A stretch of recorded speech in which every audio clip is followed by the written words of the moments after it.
Bonjour, chers électrotechniciens. Alors, aujourd'hui, on se propose de résoudre cet exercice sur le courant alternatif en régime monophasé. Alors, je vous laisse dans la description, sous la vidéo, mon groupe WhatsApp dédié donc pour l'électrotechnique.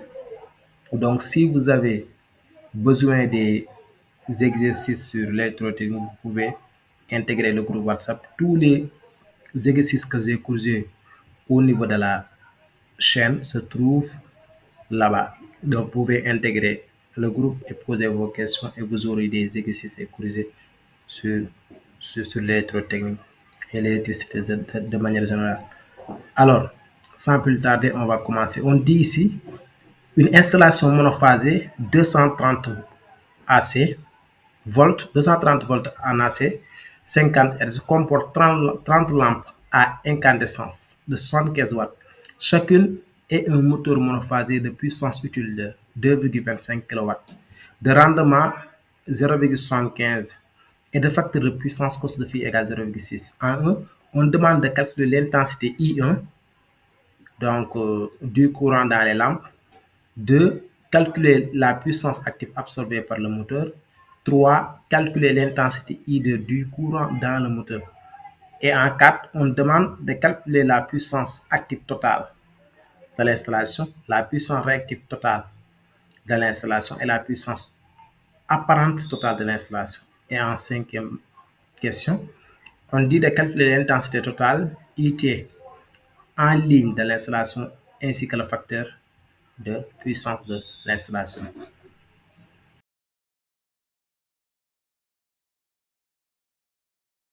Alors, dans la première question, on demande de calculer l'intensité I1 du courant au niveau dans les lampes. Alors, vous savez, ici, on dit que nous avons une installation monophasée de 230 volts, 50 Hz, comportant 30 lampes à incandescent de 75 watts chacune. D'accord? Donc, on va calculer d'abord la puissance des lampes. Donc, on a dit 75 donc, watts pour 30 lampes. Donc, ça nous donne quoi? Si on fait le calcul, on trouvera 2250 watts. Ça, c'est la puissance totale au niveau des lampes. Maintenant, si on veut l'intensité I1 au niveau des lampes, on va dire qu'on sait que pour les lampes, la puissance des lampes est égale à U fois I1.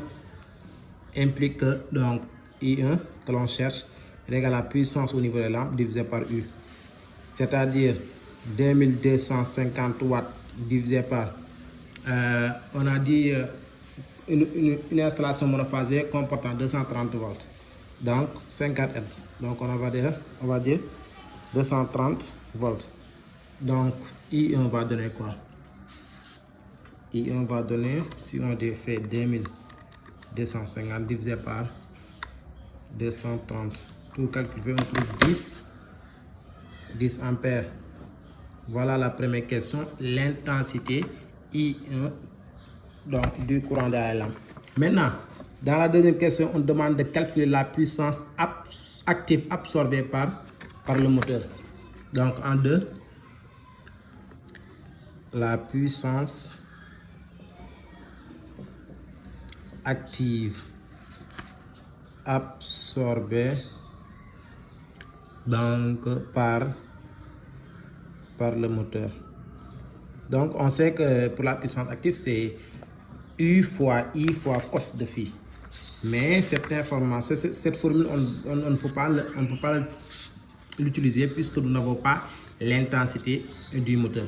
Mais on nous a dit dans le texte que un moteur monophasé de puissance utile de 2,25 kW, de rendement N égale 0,75 et de facteur de puissance cos de phi égale 0,6. On va utiliser le rendement. On sait que le rendement est égal à la puissance utile sur la puissance active recherchée. Implique donc la puissance active que l'on cherche est égale à la puissance utile divisé par le rendement. Donc, cela dit, la puissance utile, c'est 2,25 kW. Mais 2,25 kW, on l'amène en watts. Donc, ça fait 2,25 multiplié par 1000 sur le rendement qui est 0,75. Alors, ça donne la puissance active. Donc, on va donner quoi? On va faire 2,25 fois 1000. Ensuite, on le divise par 0,75. Donc, tout calculé, on trouve 3000 watts. Voilà la puissance active au niveau du moteur. Alors, la question suivante, toujours 3, on demande de calculer l'intensité I2 du courant dans le moteur. Donc, dans le moteur, alors 3, l'intensité donc I2,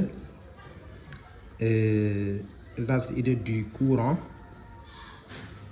dans le moteur. Alors, on sait que la puissance active est égale à U fois I fois cos de phi. D'accord? Pour le moteur. Donc, implique que I recherché, je vais l'appeler I2, est égal à quoi? Est égal à la puissance active que je divise par U fois cos de phi. Nous avons toutes les informations pour faire l'application numérique. Alors, I2 va donner quoi? La puissance active, on vient de la calculer, c'est 3000. U, c'est 230, ça ne change pas. On dit qu'une installation monophasée est 230 volts en AC. Multiplié par cos de phi. On nous a donné un cos de phi de 0,6. Donc, multiplié par 0,6. Donc, tout calcul fait, on trouve combien? Alors, je vais dire 3000 divisé par parenthèse. Donc, 230 fois 0,6. Donc, on trouve 22 ampères. Donc, I2 est égal à 22 ampères. Toujours, dans la question numéro 4, on dit que calculer la puissance active totale de l'installation, la puissance réactive totale QT et de l'installation et la puissance apparente totale ST de l'installation. Alors, pour la puissance active totale, donc d'après le théorème de Bousserolles, il nous dit que la puissance active totale de l'installation et la puissance réactive totale de l'installation et la puissance apparente de l'installation. Donc, il suffit de faire l'addition donc des différents appareils. Ici, nous avons une lampe et nous avons des lampes et un moteur. Donc, la puissance active totale, ce n'est rien d'autre que la puissance active au niveau du moteur que l'on additionne avec la puissance active au niveau des lampes. Alors, cela dit, je vais dire PT, la puissance active totale, ça va être la puissance active du moteur plus la puissance active donc des lampes. D'accord? Alors, la puissance active des moteurs, on vient de la calculer, c'est 3000. Plus maintenant la puissance active au niveau des lampes. On a dit que 30 lampes à incandescent de 75 watts. Donc, je vais dire 30 fois 75 watts. C'est ça donc la puissance active totale. L'exercice l'a appelé P indice T. Donc, je vais dire 3000 plus 30 fois 75. Donc, tout calcul fait, on trouve 5250 watts. C'est ça la puissance active totale de l'installation. Maintenant, la puissance réactive totale de l'installation, QT, est égale à la puissance. Donc, la puissance réactive totale de l'installation, c'est égal à la puissance réactive donc au niveau du moteur plus la puissance réactive au niveau des lampes. Alors, je rappelle que pour la puissance réactive au niveau des lampes, c'est égal à 0. Donc, pour les lampes, leur puissance réactive est égale à 0. Donc, alors, et que la puissance réactive au niveau des moteurs, c'est U fois I, mais I moteur, I2, fois sinus de phi. Alors, donc, notre QT va être quoi? Q total est égal à U fois I2 fois sinus de phi. Attention, on n'a pas sinus de phi, mais on a cos de phi, le facteur de puissance. Donc, qu'est-ce que nous allons faire? Regardez bien ici. Donc, un élève peut aller calculer phi et revenir l'insérer au niveau de ici. Ou bien on va faire aussi l'expression littérale avant de faire l'application numérique. Je vais faire ça. Je vais dire que QT, je vais dire que or Or, cos de phi est égal à quoi? Dans l'exercice, c'est égal à 0,6. Implique donc phi est égal à cos moins 1 de 0,6. Donc, notre QT va devenir quoi? Va devenir U fois I2 fois sinus, entre parenthèses, de phi. Phi est égal à cos moins 1 de 0,6. Donc, tout calcul fait, on va faire maintenant l'application numérique. U, ça ne change pas, c'est 230. I2, on vient de la calculer, c'était 22 ampères. Donc, fois 22, fois maintenant sinus de cos moins 1 de 0,6. On fait l'application numérique. Alors, ça fait quoi? Ça fait 230 fois 22 fois sinus de parenthèse cos moins 1 de 0,6. Donc, on trouve 4048 var. D'accord? C'est ça la puissance réactive totale de l'installation. Alors, on poursuit toujours. Maintenant, la question suivante, c'est quoi?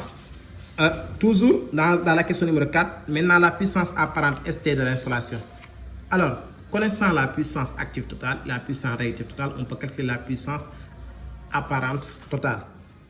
Alors, regardez ici, si nous avons donc notre triangle ici, nous avons phi, nous avons Q, nous avons P, nous avons aussi ici S est égal à P carré plus Q carré. Ici, je vais faire QT et PT.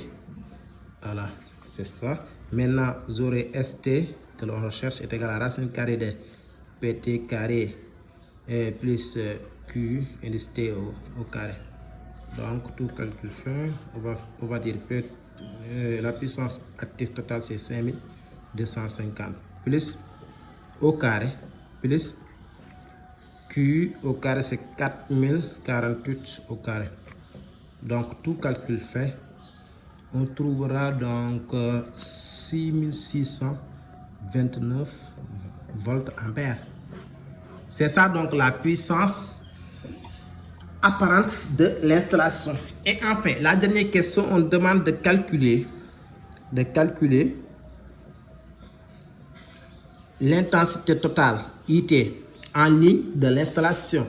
L'intensité totale IT en ligne de l'installation ainsi que le facteur de puissance de l'installation. Donc, on sait que ST, la puissance apparente totale, est égale à U, qui ne change pas, multiplié par IT, implique donc IT que l'on recherche est égal à ST sur U. C'est-à-dire c'est 6629 divisé par 230.